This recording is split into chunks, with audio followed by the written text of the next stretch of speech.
Bonjour, je m'appelle Nathalie Yamb. L'actualité est dense ces derniers jours. Coup d'État au Burkina Faso, victoire de l'opposition sénégalaise aux municipales, sommet ou plutôt abîme de la CEDEAO, bras de fer des autorités maliennes avec les dirigeants européens. Énormément de choses importantes se sont passées. C'est pourquoi j'ai décidé de les traiter en deux parties. Dans la vidéo d'aujourd'hui, comme on ne vous l'apprend pas à l'école et que les médias que vous consommez ne vous apportent pas toutes les bonnes informations, je vais vous expliquer pourquoi ce qui se passe au Sahel est juste un chapitre de ce qui se joue au niveau global. On ne peut comprendre les enjeux et opter pour les bonnes solutions si on n'observe pas ce qui se passe dans le monde.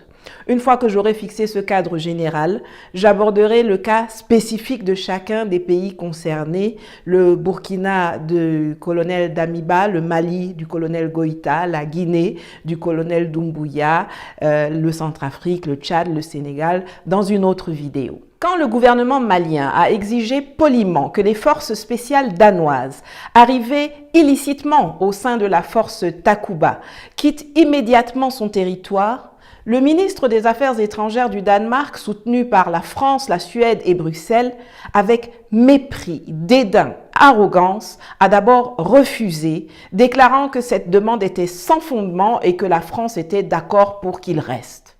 Dans la même veine, l'Allemagne, où la coalition au pouvoir est à présent dirigée par les socialistes, après qu'un de leurs avions militaires a été interdit de survol de l'espace aérien malien, a fanfaronné qu'elle ne quitterait pas le Mali pour ne pas laisser le champ libre aux Russes. Tu viens chez moi et quand je te demande de partir, tu dis que tu ne bouges pas. C'est d'ailleurs à cause des réponses que j'ai apportées à ces politiciens européens paternalistes et belliqueux que mon compte Twitter a été suspendu puis shadowbanned et qu'un de mes tweets a été purement et simplement supprimé par Twitter comme ils l'ont fait précédemment pour Trump ou Buhari. Cette attitude pleine de condescendance et teintée de racisme n'est pas seulement l'apanage des politiques. Même les individus lambda en sont imprégnés. Vous n'avez pas remarqué que quand vous affirmez votre ras-le-bol du néocolonialisme français ou votre volonté d'autodétermination à un interlocuteur européen, que ce soit sur les réseaux sociaux ou dans la vraie vie, ça finit quasiment toujours par « vous allez voir, quand vous allez être colonisé par les Chinois ou les Russes, vous serez bien avancé ». Mais ce n'est plus votre problème, messieurs, dames. On vous dit de partir. Le reste ne vous regarde plus. On fera nos expériences, on aura nos succès, nos échecs, nos erreurs. On rectifiera, mais on assumera tout, car on l'aura fait en toute souveraineté. Laissez-nous, partez. Vous voyez bien que vos gesticulations ne portent plus. Vous avez crié que si on ne réinstalle pas Ibeka, vous allez partir. Ibeka n'a pas été réinstallé, il est même mort chez lui entre-temps. Et vous, vous êtes toujours là. Vous avez hurlé que si les Russes viennent, vous allez partir. Les Russes sont là et vous aussi, vous êtes encore là. Vous avez pris des sanctions contre tout un peuple pour essayer de décourager l'émulation de la résistance au colonialisme français dans la zone. Résultat, coup d'État au Burkina Faso dans la foulée et d'autres pays sur lesquels je reviendrai sont déjà dans les starting blocks. Aujourd'hui, face à la véhémence du rejet de la présence française au Sahel, vous avez changé de doctrine. La ministre française des Armées a ainsi énoncé il y a quelques jours, et je la cite, « On ne quittera pas le Sahel, on s'adaptera au coup d'État ». Fin de citation. Peut-on être surpris de la part de gens qui, depuis De Gaulle jusqu'à Mitterrand, alors qu'ils célébraient les droits de l'homme chez eux en France, se sont parfaitement accommodés des partis uniques et des dictateurs chez nous en Afrique? Peut-on être surpris de cette déclaration quand Emmanuel Macron est allé lui-même investir le putschiste Mahamat Déby au pouvoir au Tchad après l'assassinat bien à propos et toujours non élucidé de son géniteur? Ça a le mérite d'être clair. Nous sommes face à une agression, face à des armées d'occupation. Sans l'Afrique, ils ne sont rien. Ils ne se cachent d'ailleurs même pas pour le dire. C'est nous qui n'aimons pas écouter. Devant le Parlement européen à Strasbourg, Macron l'a redit le 19 janvier 2022. C'est en Afrique que se joue notre avenir. C'est en Afrique que se joue une partie du bouleversement du monde, une partie de l'avenir de ce continent et de sa jeunesse, mais de notre avenir. Sauf que le nôtre qu'il évoquait en parlant de l'avenir, ce n'est pas celui des Européens. C'est celui d'une petite caste qui tremble à l'idée de perdre le pouvoir en France. Ce qui se joue au Mali, c'est plus l'élection présidentielle en France et l'avenir de leur groupe que la préoccupation du bien-être des Européens ou des Maliens. Macron, Le Drian, Parly. Il ment à l'opinion française, il ment à l'Assemblée nationale française, il ment à la presse française, il ment aux militaires français, il ment aux Européens, il ment aux autorités africaines, il ment aux peuples africains. Nous sommes tous victimes des turpitudes et des mensonges de ces gens. Ils dilapident les ressources des contribuables français sans aucun résultat pour ces derniers et ils pillent nos ressources sans aucun résultat pour nous, Africains. La migration continue malgré les fonds publics européens gaspillés soi-disant pour lutter contre les migrants traversant le Sahel pour venir en Europe. Dans son récent rapport, Amnesty International dénonce la complicité des États européens qui continuent honteusement d'aider les gardes-côtes libyens à capturer des personnes en mer et à les renvoyer de force dans l'enfer de la détention en Libye. Les centres de détention sont devenus des prisons à ciel ouvert où les violations des droits de l'homme sont monnaie courante. L'ONG a recensé plusieurs cas de femmes violées par des gardiens en échange de nourriture ou de liberté. Aux violences sexuelles s'ajoutent des actes de torture, du travail forcé et toute autre forme d'exploitation. Nous en souffrons car ce sont nos enfants qui se retrouvent pris en esclavage par des djihadistes financés par les impôts européens. Des djihadistes qui sont supposés leur couper la route, mais qui, en plus de les torturer et de les tuer, préfèrent progresser pour occuper tout le Sahel jusqu'aux rives du golfe de Guinée. Comme je l'avais déjà spécifié dans une vidéo dont je remets le lien ici, ce n'est pas le peuple de France qui est dans notre collimateur, c'est le système qui envoie leurs enfants et nos enfants au Sahel. Quand un soldat français y meurt, on lit partout « mort pour la France ». Mais c'est faux. Leurs enfants, comme nos enfants, ne meurent pas pour la France, ne meurent pas pour le Mali, le Burkina ou l'Afrique. Ils sont sacrifiés par une caste à Paris pour la survie de leur pouvoir plutôt que pour la survie de l'Europe ou pour l'amour de l'Afrique. Pour étayer cela, je vais parler d'un événement très révélateur qui est passé quasiment inaperçu. Dès l'annonce du coup d'État au Faso, Cyril Bolloré, accompagné de Nicolas Sarkozy, a rappliqué à Abidjan pour voir Ouattara. Pensant bien sûr que Macron allait prendre à l'encontre du Burkina les mêmes sanctions qu'envers le Mali, Bolloré, dont le terminal à conteneurs est une mine d'or grâce en grande partie au train qu'il fait circuler depuis Abidjan jusqu'au Niger en passant par le Burkina, est venu parler à Ouattara pour souligner qu'une telle mesure tuerait son entreprise. Car les bateaux vont entrer avec des milliers de conteneurs et des citernes dans son terminal qui ne pourront plus être acheminés vers les gros clients du Burkina et du Niger. Si vous fermez les frontières, ce n'est pas les putschistes que vous allez frapper, c'est moi que vous allez frapper, a plaidé Bolloré. Et vous constaterez qu'il n'est pas venu seul. Il est venu avec Nicolas Sarkozy, un délinquant condamné à la prison ferme mais dont la procédure suspensive d'appel lui permet de ne pas croupir au fond d'une cellule pour l'instant, qui a la particularité d'être non seulement un ami de Ouattara, celui grâce auquel ce dernier a été installé au pouvoir en Côte d'Ivoire, mais également celui parmi les ex-chefs d'État français qu'Emmanuel Macron écoute le plus. Les relations entre Macron et Bolloré sont exécrables. Il est de notoriété publique qu'Éric Zemmour, candidat à la présidentielle française et donc adversaire redouté d'Emmanuel Macron, est financé et soutenu par Bolloré. Sarkozy est le trait d'union entre des adversaires qui se battent pour la présidence française. Suite à la visite à Abidjan, des arbitrages vont se faire entre Bolloré qui s'est acheté un empire médiatique en France dont le président sortant a besoin pour être réélu et Macron qui détient le gourdin des sanctions pour asphyxier financièrement le parrain de Zemmour. Et c'est ainsi que, sans surprise, l'instance sous-régionale CEDEAO, lorsqu'elle a enfin siégé en session extraordinaire vendredi, n'a pas annoncé la fermeture de ses frontières avec le Burkina Faso. Vous voyez, la guerre au Sahel est directement liée à la lutte pour le pouvoir en France. Ce qui se passe au Burkina, au Mali, au Sahel et en Afrique en général ne peut pas être compris si on a le nez dans le guidon. Il faut décrypter la situation africaine à l'aune du contexte international. Et dans ce cadre, je vais vous parler de l'Ukraine, de Taïwan, de la Russie, de la Chine, de l'Europe, des USA et de nous-mêmes.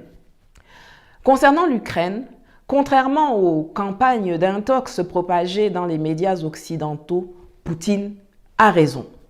Et c'est d'ailleurs pour avoir dit cela que le chef d'état-major de la marine allemande a été contraint à la démission il y a 10 jours. En effet, après la Seconde Guerre mondiale et avec l'émergence de la guerre froide, les deux blocs, Est et Ouest, se sont tombés d'accord. Chacun a sa zone d'influence et personne ne va chercher à mettre le désordre dans le champ de l'autre.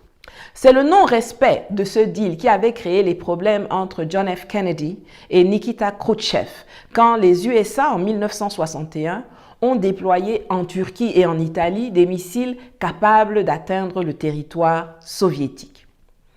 Pour répondre à cette violation, la Russie a déployé des missiles et des sous-marins à Cuba, à une encablure des États-Unis. Cette escalade a failli aboutir à une nouvelle guerre, mais a été de justesse évitée par la signature d'un engagement de non-invasion de Cuba par les États-Unis. Chacun a alors retiré ses missiles et ses rampes de lancement. L'accord entre les deux blocs a été renouvelé en 1990 au moment de la chute du mur de Berlin et du démantèlement de l'Union soviétique. L'OTAN ne doit se déployer dans aucun des pays qui a une frontière avec la Russie. Or, on voit aujourd'hui en Ukraine que l'OTAN est aux portes de la Russie. Ça ne peut pas marcher. Si Joe Biden était à son second mandat, il n'hésiterait pas à entraîner les Européens dans une guerre contre la Russie en Ukraine. Mais à quelques mois des élections de mi-mandat et au vu de l'ambiance catastrophique de quasi-guerre civile qui règne à l'intérieur même des États-Unis, c'est peu probable.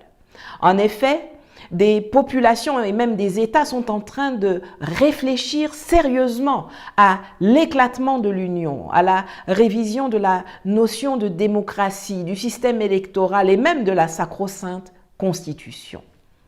L'attaque du Capitole le 6 janvier 2021 par des citoyens américains en colère qui déclaraient que l'élection présidentielle avait été volée n'a été que le premier point culminant de ce climat délétère, mais certainement pas le dernier. Des populations s'arment et certains États procèdent déjà à l'adoption de lois qui leur donnent plus d'indépendance par rapport au pouvoir fédéral et qui promettent des épisodes épiques lors de la prochaine présidentielle américaine.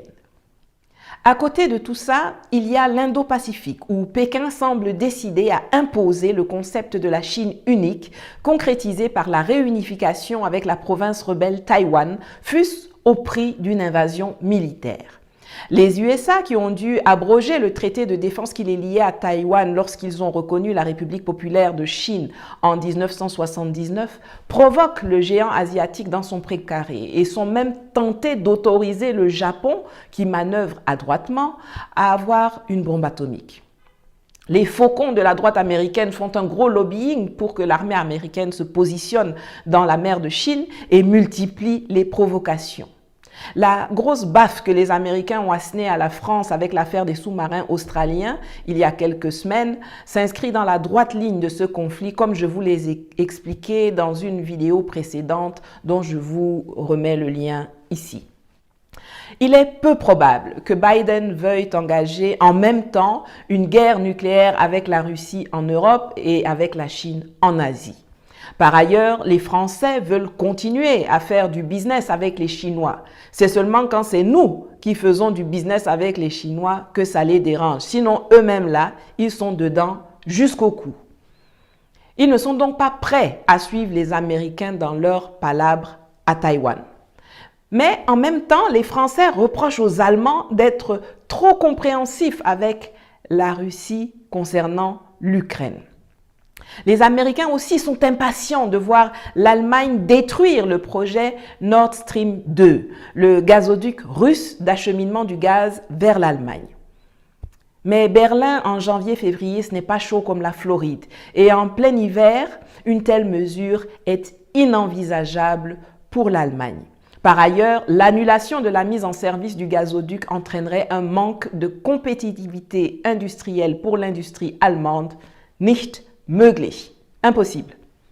Et puisqu'on parle de la Russie, le 23 octobre 2019 à Sochi, un jour avant que je n'y tienne mon fameux discours, c'est Vladimir Poutine qui était sur la scène. À tous les chefs d'État et de gouvernement africains présents, et ils étaient nombreux là-bas au sommet Russie-Afrique, il a dit ceci. L'époque de l'URSS est terminée. On ne va plus dans les pays pour des raisons idéologiques. Ce que nous voulons aujourd'hui, c'est faire du business. Vous avez ici tout ce que nous pouvons offrir en termes de know-how et de produits. Si vous avez l'argent, vous payez, on vous remet. Que ce soit l'énergie, l'agriculture, le nucléaire, le train, l'espace, les équipements médicaux ou militaires, c'est là. Vous payez, on livre. Les Africains se trouvent donc devant deux approches. Les Chinois, comme les Russes ou les Turcs, ne viennent pas pour les conquérir militairement, même si économiquement on peut arriver au même résultat. Quand ils viennent faire l'exploitation des mines, à la clé, ils ajoutent des chemins de fer, des ports, des routes, des aéroports, des stades, des échangeurs. Ils proposent même souvent de construire des usines chez nous pour créer des emplois. Ils ont l'argent. Souvent, ils préfinancent et quand les ressources sont produites par les États africains, elles sont vendues avec certaines modalités de paiement particulières aux Chinois en guise de remboursement. Les Russes ont moins d'argent que les Chinois, donc préfinancement là, c'est pas trop leur truc. Mais les Russes acceptent les propositions des chefs d'État africains qui souvent offrent de payer en diamants, en pétrole, en or, en bois, en fer, en cobalt, etc. Les Russes disent « on ne peut pas faire du troc, mais on peut vous aider à exploiter ces ressources, même si ce ne sera pas gratuit. » Ils disent par exemple « nous sommes les premiers producteurs de diamants au monde. Si vous avez des mines, une fois que les coûts, les charges d'exploitation de nos investissements sont couverts de façon transparente, le reste de l'argent, c'est pour vous. Après, si vous dites que vous voulez des services de sécurité, des équipements militaires, des écoles, des hôpitaux, des barrages, des centrales nucléaires, eh bien, vous avez dorénavant de l'argent pour vous offrir ces services et ces équipements. Initialement, vous n'aviez pas d'argent pour nous payer pour venir le faire et nous n'avions pas d'argent pour le préfinancer. Mais si on suit ce business model, on va faire des affaires qui nous seront bénéfiques à tous et on n'exige aucun monopole.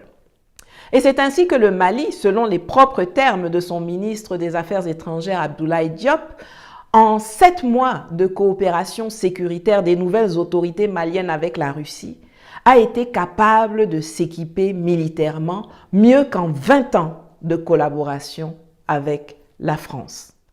L'approche chinoise, russe ou turque, c'est des deals gagnant-gagnant, relativement plus transparents et bénéfiques pour nos pays que le modèle français à la Bouygues ou Bolloré qui, eux, exigent des monopoles sous la menace de leur armée d'occupation et puis qui disparaissent avec tout, les ressources, l'argent, tout, sans partage. Pour protéger leurs investissements, ces nouveaux joueurs sont obligés de s'adapter au contexte.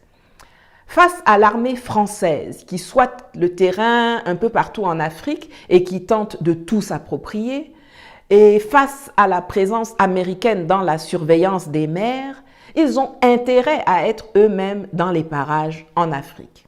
Et c'est ainsi que ces nouveaux acteurs sont présents avec des bases militaires à Djibouti, ou comme les Chinois font croiser des porte-avions et des sous-marins dans le golfe de Guinée, ou alors, comme les Russes, sont déjà sur le terrain aux côtés des armées centrafricaines et maliennes, et bientôt aussi aux côtés de l'armée burkinabé, si tout se passe bien, pour déloger les terroristes et les rebelles sanguinaires que la France et les Occidentaux ont positionnés chez nous et qu'ils y entretiennent. Indo-Pacifique, Taïwan, Ukraine, Sahel, Centrafrique, vous voyez que tout se tient sur l'échiquier géopolitique mondial. En 1884-1885, Bismarck, qui était alors le grand patron du coin, a appelé les Européens pour leur dire « On ne va pas se faire des palabres à cause de ces sauvages africains. On va aller les conquérir, nous approprier leurs terres, leurs ressources et les civiliser. » Ils ont adopté des règles lors de la conférence de Berlin, puis ils ont foncé sur nous d'un commun accord pour nous dépecer. Mais à l'issue de la Seconde Guerre mondiale, ils se sont à nouveau partagé le monde. La Russie a eu sa part avec l'Europe de l'Est, les USA ont eu leur part au Moyen-Orient et en Amérique latine, les Chinois ont eu le reste de l'Asie, et on a laissé l'Afrique aux Français. Et c'est parce que les Français ont violé les termes du deal en s'agitant en Crimée, en Géorgie et en Ukraine que les Russes sont à nos côtés aujourd'hui. Ne nous y trompons pas, ils ne sont pas là par amour pour nous. Ils sont là pour leurs intérêts et aussi pour punir la France qui a marché sur leur plate-bande. Ce que tu fais chez moi, je vais venir faire ça chez toi. Sauf que chez eux, là, en fait, c'est chez nous. Aujourd'hui, la France essaye de fédérer tous les Européens autour de la reconquête du continent africain. Et dans le paradigme qui sous-tend cette agression, nos chefs d'État ne comptent pas, nos institutions ne comptent pas. C'est seulement ce que eux vont décider là-bas qui compte. Ils sont certains qu'il y aura toujours des relais locaux sur le terrain pour s'assurer que leurs ordres sont bien exécutés. Mais si c'est vrai pour les dirigeants africains, ce ne l'est plus du tout pour les peuples d'Afrique. Les Français n'ont pas évolué. Ils ne se rendent pas compte du changement générationnel qui a eu lieu en Afrique. La période au sortir des indépendances avec des Senghor, des Houphouët qui ne juraient que par la domination française est révolue. Ceux qui ont suivi, qui ont fait leurs études en France et ne se sentent vraiment africains que lorsqu'ils appliquent les instructions venues de Paris, sont en train de devenir minoritaires. Aujourd'hui, nous avons affaire à une nouvelle génération d'Africains qui ne comprend pas qu'on leur dise, quand ils vont en France ou en Europe, qu'ils ne sont pas chez eux là-bas, et quand ils sont en Afrique ou qu'ils y reviennent, ils y trouvent aussi des Français qui leur disent « c'est nous qui décidons chez vous et ce sont nos intérêts qui priment ». Cette nouvelle génération d'Africains, en civil ou en uniforme, n'accepte plus ça. C'est fini. Pour l'instant, les Africains sont des petits pions sur le champ géopolitique global. Notre intelligence doit se traduire par notre capacité à manœuvrer adroitement autour des palabres des grands entre eux pour traverser l'échiquier et devenir enfin le géant que nous méritons d'être. Assimi Goïta le fait avec talent. Faustin Archange Touadéra aussi. C'est ainsi que les renversements de Roch Marc Christian Kaboré, Alpha Condé, Ibrahim Boubacar Keïta sont une vraie opportunité d'émancipation pour nous, peuple d'Afrique avides de liberté et d'autodétermination. Je vous donne rendez-vous dans une autre vidéo pour expliquer en détail pourquoi le putsch au Burkina Faso était inéluctable et aussi pourquoi il est prévisible que les prochains coups d'État auront lieu au Niger, en Côte d'Ivoire et au Togo. Ne la ratez surtout pas, ça va swinger. En attendant, n'oubliez pas de liker, de partager et de continuer à me soutenir après la sanction de démonétisation de mes comptes prise par les relais censeurs de nos adversaires que sont Facebook, Twitter et YouTube. Les liens pour contribuer financièrement sont en dessous. Merci à tous ceux et toutes celles qui ont déjà fait des dons pour me permettre de continuer à produire du contenu éducatif et à très bientôt pour la suite du combat. On va casser les papos sur le Faso. Merci.